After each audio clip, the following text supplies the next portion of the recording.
Hi semiconductor device அந்த சாப்டரில் genre diode அந்த டாபிக் பற்றி பார்க்கலாம். ஃபஸ்ட்டு கான்செப்ட் பார்த்துட்டு நெக்ஸ்ட் ஒரு ப்ராப்ளம் இருக்குது, அந்த ப்ராப்ளம் பார்க்கலாம். சரி, ஓகே. ஜெனர் டயோட் அப்படின்றது என்னென்னா it is an diode, normal diode தான். பட் இதுக்கு வந்து ஒரு பர்டிகுலர் அப்ளிகேஷன்ஸ் இருக்குது. ஸோ அந்த அப்ளிகேஷன்ஸ் தகுந்த மாதிரி இந்த டயோடை வந்து அவங்க ஃபர்தராக கொஞ்சம் ஆல்டர் பண்ணியிருப்பாங்க. ஸோ அது என்ன, எப்படி, அண்ட் அதை பேஸ் பண்ணி ஒரு ப்ராப்ளம், இதெல்லாம் இந்த வீடியோவில் நம்ம பார்க்கலாம். சரி, ஓகே. ஜெனர் டயோட்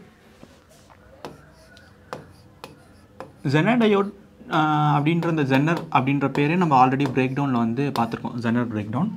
ஸோ இதுவுமே அதை பேஸ் பண்ணது தான். லைக் அந்த இடத்துல நமக்கு என்ன அப்ளிகேஷன்ஸ் இருக்கோ அதை பேஸ் பண்ணது தான். அதாவது zener diode is a device which will act as a regulator அப்படின்னா என்னென்னா, நமக்கு வந்து ஸ்டெபிலைசர் அப்படின்னு சொல்லி நம்ம கேள்விப்பட்டிருப்போம். எங்கன்னா நம்ம எலக்ட்ரானிக்ஸை இல்லை எலக்ட்ரிக்கல் டிவைஸை யூஸ் பண்ணும்போது, எக்ஸாம்பிள் டிவி, ஃப்ரிட்ஜ் இதெல்லாம் யூஸ் பண்ணும்போது பவர் சப்ளைலேருந்து டேரெக்டாக அந்த அப்ளையன்சஸ் கனெக்ட் பண்ணாமல் இன்பிட்வீனில் ஸ்டெபிலைசர் வந்து கனெக்ட் பண்ணியிருப்போம். பட் இப்போ வர டிவைசஸ்னால் இன்பில்ட் ஸ்டெபிலைசிங் இது இருக்கும், செட்டப் இருக்கும். பட் பழைய காலத்துலனா ஸ்டெபிலைசர்னு ஒன்று வச்சுருப்பாங்க. அந்த ஃப்ரிட்ஜுக்கு மேலேனா லைக் ஒரு ஓவல் ஷேப்பில் ஒரு செட்டப் இருக்கும். சரி, ஓகே. அது எதுக்குன்னா வரக்கூடிய இன்புட்டில் வந்து சம் ஃப்ளக்சுவேஷன்ஸ் இருக்கும். அது வந்து ரொம்ப அப்வியஸ் தான். ஏன்னா பவர் டிரான்ஸ்மிஷன்ஸ் ஃப்ரம் ஏதோ ஒரு பவர் பிளான்ட்லேருந்து நம்ம வீட்டுக்கு வரும்போது அஃப்கோர்ஸ் இடையில நிறையா டிஸ்டன்ஸ் இருக்குல்ல. ஸோ நமக்கு அஃப்கோர்ஸ் பவர் ஃப்ளக்சுவேஷன்ஸ் இருக்கும் பை மெனி ஃபேக்டர்ஸ். ஸோ அதனால் நம்மளோட அப்ளைன்சஸ் வந்து வீணாக இருக்கக்கூடாது. ஸோ அதை காப்பாற்றுறதுக்கு ஒரு ஸ்டெபிலைசர் தேவை.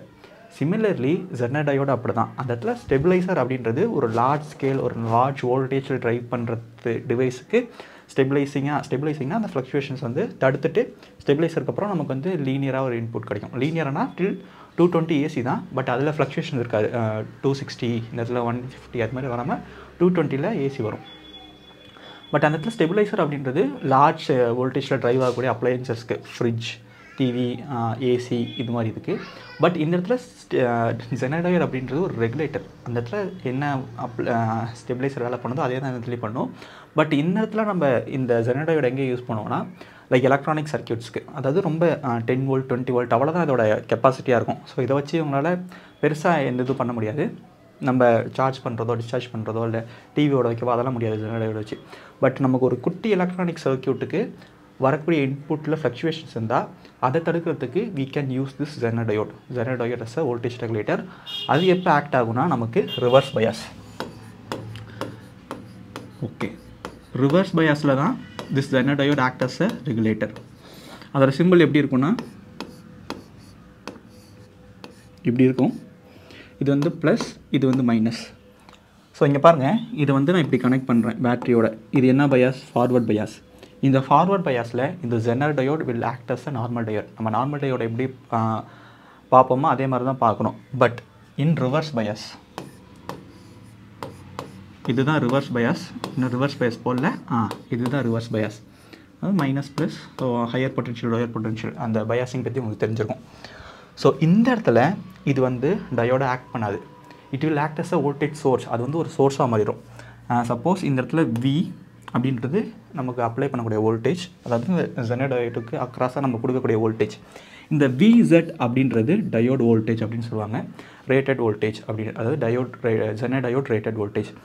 இந்த ஜெனர் டயோட் ரேட்டட் வோல்டேஜ் அப்படின்னா என்ன அப்படின்னா, சப்போஸ் இந்த V, லெட்ஸ் சே இது வந்து V இன்புட் அப்படின்ற மாதிரி வச்சுக்கலாமே, இன்புட் தரோம்ல. So suppose this V in is greater than VZ. Okay, நீங்கள் இதுக்கப்புறமேட்டுக்கு ஃபர்தராக ஏதாச்சும் ஒன்று கனெக்ட் பண்ணுறீங்க. இந்த இடத்துல நீங்கள் வோல்டேஜ் தர மாதிரி வச்சுக்க வேணாம். ஈவன் தோ பேரலல் கனெக்ஷனில் நீங்கள் வோல்டேஜ் சேம் அப்படின்ற மாதிரி நமக்கு ஒரு மிஸ்கன்செப்ஷன் வரும்.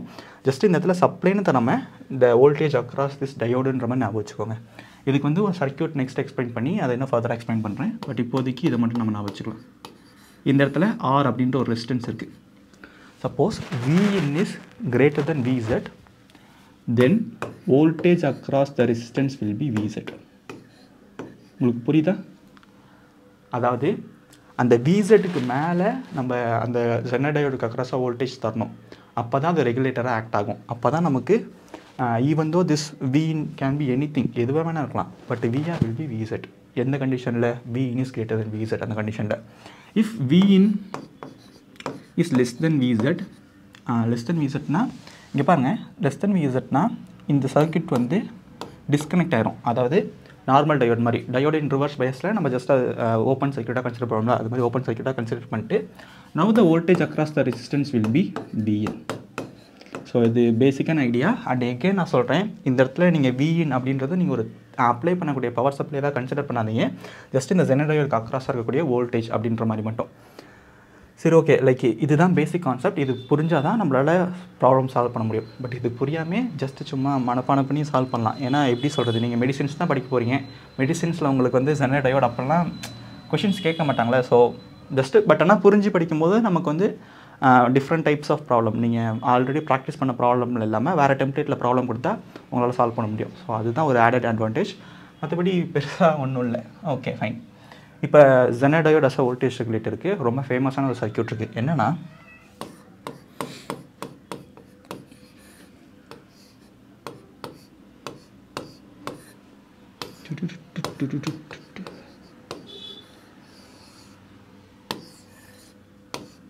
இதுதான் இந்த circuit.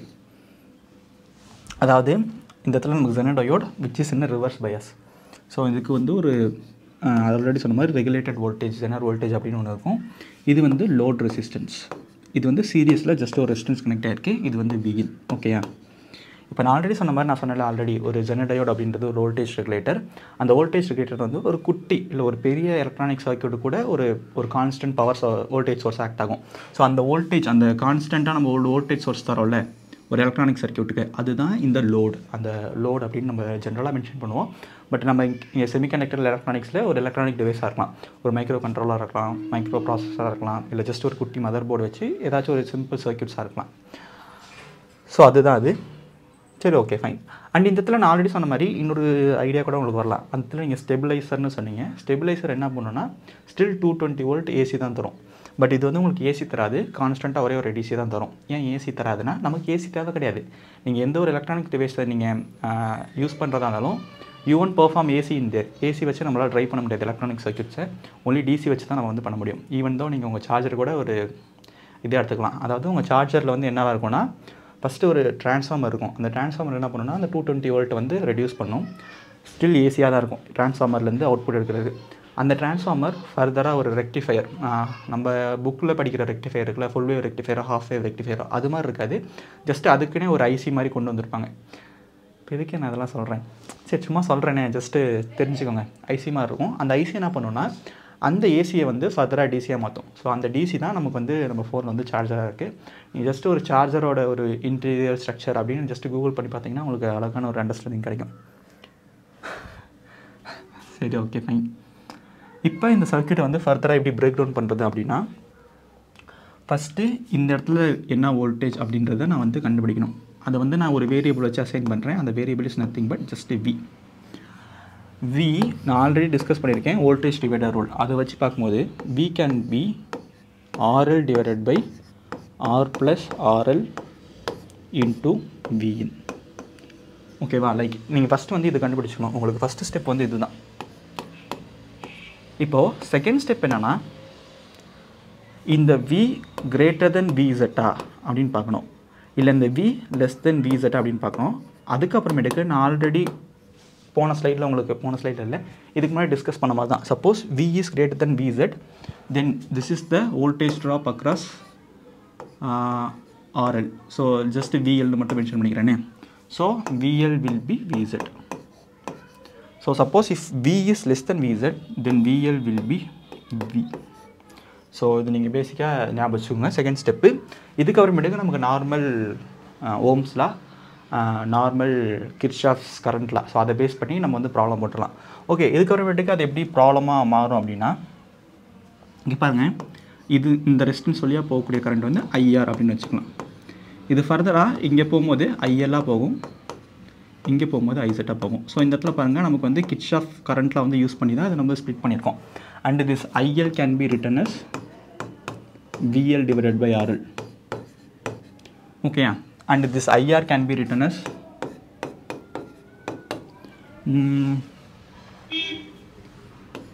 Vin minus VL divided by R. இது எல்லாமே நமக்கு தெரிஞ்ச ஓம்ஸ்லாம் அந்த நமக்கு ஒரு சர்க்கியூட்ஸ் தெரிஞ்சால் நம்ம கரண்ட் எலக்ட்ரிசிட்டி என்ன படிச்சிருப்போம் அதே தான். ஈவன் தான் நமக்கு வந்து அங்கே ஒரு கரண்ட் எலக்ட்ரிசிட்டிலேருந்து ஒரு ஸ்டேட்மெண்ட் படிச்சிருப்போம், செமிகண்டக்டர் டசன் ஒபே ஓம்ஸ்லாம், அது வந்து நான் ஓமிக் டிவைஸ் அது மாதிரி. பட் இந்த இடத்துல பாருங்கள், இந்த டயோட் மட்டும்தான் நமக்கு நான் ஓமிக் டிவைஸ், மற்றபடி இந்த ரெசிஸ்டன்ஸ் இந்த சர்க்கியூட் எல்லாமே நமக்கு ஓம்ஸில் ஒபே பண்ணக்கூடிய ஒரு காம்பனன்ட்ஸாக தான் இருக்குது. ஆமாம், அது பேர் வந்து பேசிவ் காம்பனண்ட், ஆக்டிவ் காம்பனண்ட் அப்படிம்பாங்க. டயோடு அதெல்லாம் ஆக்டிவ் காம்பனண்ட், நமக்கு ரெசிஸ்டர் அதெல்லாம் பேசிவ் காம்பனண்ட்ஸ். சரி, ஓகே. ஸோ ஐஆர் வந்து இப்படி எழுதலாம். And IZ can be written as IR minus IL. So இங்கே பாருங்கள், நமக்கு எல்லா இன்ஃபர்மேஷன்ஸுமே தெரிஞ்சது தான். பட் என்னென்னா உங்களுக்கு ஒரு ப்ராப்பர் அண்டர்ஸ்டாண்டிங் இருக்கும்போது இந்த மாதிரி நீங்கள் ஸ்டெப் வைஸாக போடணுன்ற அவசியம் இல்லை. ஜஸ்ட் நீங்கள் இங்கே அங்கே இங்கே எங்கேன்னு சொல்லி ஜஸ்ட் ஒரு நீங்களாக ஒரு டேட்டா பைலப் பண்ணி நீங்களாக ஒரு உங்களுக்கு ஓன் மே ஆஃப் மெத்தடில் ஒரு சொல்யூஷன்ஸ் கண்டுபிடிச்சிட்டிங்கன்னா அப்போ வந்து கொஞ்சம் நல்லா பெட்டராக இருக்கும் நமக்கு. ஸோ இதில் இதுக்கப்புறமேட்டுக்கு நமக்கு ஃபர்தராக கேட்க மாட்டாங்க. மேபி பவர் கேட்கலாம், பிஇசட் கேட்கலாம், அதாவது power across the genre diode, அது வந்து நமக்கு விஇசட் ஐசட் அது மாதிரி கேட்கலாம். ஸோ இதுக்கப்புறமேட்டுக்கு எது கேட்டாலும் நமக்கு வந்து டயோடு செமிகண்டக்டர்லேருந்து இதுக்கப்புறம் எந்த ஐடியாவும் இல்லை. இதுக்கப்புறம் எது கேட்டாலும் நம்ம கரண்ட் எலக்ட்ரிசிட்டியில் என்ன பண்ணுவோமோ நமக்கு அதை யூஸ் பண்ணிக்க வேண்டியதான். சரி, ஓகே, உங்களுக்கு புரிஞ்சிருக்குன்னு நினைக்கிறேன். இப்போ வந்து ப்ராப்ளம் பார்க்கலாம். ஓகே, ப்ராப்ளமுக்கு ஓகே இந்த கடரே ஓகே தான். ப்ராப்ளம்னா the Zener current IZ for the given circuit is dash milliampere. So ரொம்ப ஒரு சிம்பிளான சர்க்கியூட் தான். இப்போ நான் ஆல்ரெடி சொன்ன மாதிரி சப்போஸ் ஸ்டெப் வைஸாக போனோம்னா ஃபஸ்ட்டு V கண்டுபிடிக்கணும். V என்ன? RL divided by R plus RL into Vin. So அதுபடி பார்க்கும்போது 20K divided by 20 plus 10K 30K. So into 40. So KK cancel, 0 cancel, 2/3 of 40. 2/3 of 40 okay 80/3ன்னு எழுதலாம். ஓகே, இங்கே பாருங்கள், இந்த இடத்துல நான் கண்டுபிடிக்கணும் அப்படின்ற அவசியம் கிடையாது. இங்கே பாருங்கள், இது என்ன வேல்யூ அப்படின்றத நீங்கள் கஷ்டப்பட்டு டிவிஷன்ஸ் வச்சு கண்டுபிடிக்க வேண்டாம். நமக்கு 80/4 தெரியும், என்னது 20. ஸோ அப்போது 80/3 will be of course greater than 20. இந்த மாதிரி ஜஸ்ட் ஒரு லாஜிக் ஆட் பண்ணிக்கோங்க. அப்போ நம்ம வந்து இந்த இடத்துல சொல்லலாம் it will be greater than 20 அப்படின்ற மாதிரி. ஏன் இந்த 20ன்ற நம்பரை நான் அப்சஸ் பண்ணியிருக்கேன்னா நமக்கு இந்த இடத்துல ஜெனர் டயோடோட வோல்டேஜ் வந்து 20. So I can conclude from here V is greater than VZ. So இந்த கன்க்ளூஷன் வந்து நமக்கு வந்து வந்தாச்சு. இந்த கன்க்ளூஷன் வந்து கவர்மெண்ட்டுக்கு நம்ம ஃபர்தராக ப்ரொசீட் பண்ண வேண்டியது தான். அதுக்கு முன்னாடி நான் ஜஸ்ட் இன்னொரு தடவை போட்டுக்கினேன். இது வந்து IR, இது வந்து IL, இது வந்து IZ. இந்த டயக்ராம் வந்து நான் முன்னாடி ஒரு டெம்ப்ளேட் கொடுத்தால அதுலேருந்து கொஞ்சம் டிஃப்ரெண்ட்டாக இருந்தாலும் சேம் தான். அதை நான் ஹரிசாண்டலில் கொடுத்துருக்கேன், இவங்க வேறு மாதிரியான ஒரு ஹரிசாண்டலில் கொடுத்துருக்காங்க. ஸோ அவ்வளோதான். சாரி, இது வந்து ஐசட் இல்லையா? சரி, ஓகே, ஃபைன். இப்போ வந்து ஐஎல் கண்டுபிடிக்கணும். ஐஎல் என்னென்னா VZ டிவைடட் பை RL. ஏன்னா VZ தான் வரும். ஏன்னா நமக்கு அந்த இடத்துல வந்து டயோடு வந்து ஜெனர் டயோடு வந்து வோல்டேஜ் ரெகுலேட்டர் ஆக்ட் பண்ண ஆரம்பிச்சிச்சு. So the voltage across the load will be, இதுதான் load, will be VZ only. So VZோட வேல்யூ வந்து 20 அண்டு நமக்கு லோடு வந்து 20K. ஸோ நமக்கு இதுவும் கேன்சல் ஆகி 1/K அப்படின்னா 1 mA. சரி, ஓகே. இப்போ நான் என்ன பண்ணுறேன், IR கண்டுபிடிக்கிறேன். IR என்ன? VI minus VZ divided by R. So நமக்கு 40 minus 20 divided by 10K. So எனக்கு வந்து 20 டிவைடட் பை 10Kன்னு வரும். It's nothing but 2 mA. Small m. இப்போ ஆல்ரெடி கொடுத்த எக்ஸ்பிரஷன் என்ன? IZ equal to IR minus IL. So 2 mA minus 1 mA correct தானே? So 1 mA தான் answer. So நமக்கு வந்து அது வந்து ஆப்ஷன் ஏல இருக்குது. So option A is right answer. So அவ்வளோதான். லைக் இந்த வீடியோவில் ஜெனர் டயோட் பற்றி பார்த்துருக்கோம். லைக் ரொம்ப டீட்டெயிலான ஒரு எக்ஸ்ப்ளனேஷன்ஸ் அண்ட் கான்செப்ட்ஸ் பார்த்துருக்கோம். அண்ட் அஸ் வெல் அஸ் அதுக்கப்புறமேட்டுக்கு ஓம்ஸில் அப்ளை பண்ணி கரண்ட் எலக்ட்ரிசிட்டியோட ஐடியா நீங்கள் இம்ப்ளிமெண்ட் பண்ண வேண்டியது உங்களுக்கு வந்த வேலை தான். உங்களுக்கு அது வந்து உங்கள் ரெஸ்பான்சிபிலிட்டி. ஏன்னா இது வந்து 12th லாஸ்ட் சாப்டர், நான் வந்து 12th second third chapter. So அதுலேருந்து தான் நான் உங்களுக்கு ஹெல்ப் கேட்குறேன். ஸோ அதை நீங்கள் வந்து பார்த்துக்கலாம். ஸோ ஆன்சர் பார்த்தாச்சு, இந்த ப்ராப்ளம் பார்த்தாச்சு. ஹெல்ப்ஃபுல்லாக இருக்கா, பிடிச்சிருக்கா, புரிஞ்சிருக்கா அப்படின்றத கமெண்ட்டில் சொல்லுங்கள். தேங்க்யூ.